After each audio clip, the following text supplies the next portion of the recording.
नमस्कार. लाडकी बहीण योजना 2026 ई-के-वाय-सी अपडेशन पुन्हा एकदा आलेलं आहे.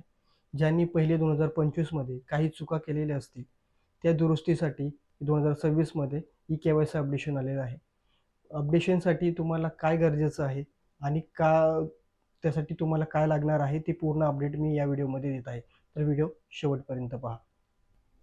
तुम्हाला जायचं Googleवर टाकायचं आहे लाडकी बहीण योजना. ते पहिलाच लाईन येईल त्याच्यावर क्लिक करून इथे तुम्हाला ई-के-वाय-सी अपडेशनसाठी येतं. तर तुम्ही ई-के-वाय-सीवरती क्लिक करायचं जर ब्लिंक होते त्याच्यावरती. नंतर तुमचा ऑप्शन येतो, की तिथे तुम्हाला आधार कार्ड नंबर टाकायचा असतो. लक्षात ठेवा आधार कार्ड, पॅन हे बँकशी लिंक असणं खूप गरजेचं आहे. नाहीतर तुम्हाला तिथे एरर येऊ शकतो. आधार कार्ड नंबर टाकल्यानंतर इथे कॅप्चर कोड येतो.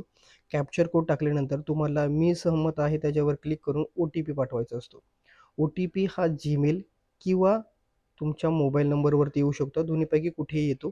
जे तुम्ही रजिस्टर केलेलं असतं ते तिथे तुम्ही तुमचा मेल आयडी अपडेट करायचा असतो पहिला. तर मेल आयडी अपडेट केलं तर मेलवर येतो किंवा याच्यावर. ओ-टी-पी टाकल्यानंतर तुम्हाला इथे दुसरा ऑप्शन कोणता येत नाही, तर तुम्ही 2 नाही, नाही करून इथे टिक करून इथे सबमिट बटनावर क्लिक करायचं आहे. जर तुम्हाला काही प्रॉब्लेम येत असेल, तर तुम्ही मला DM करू शकता.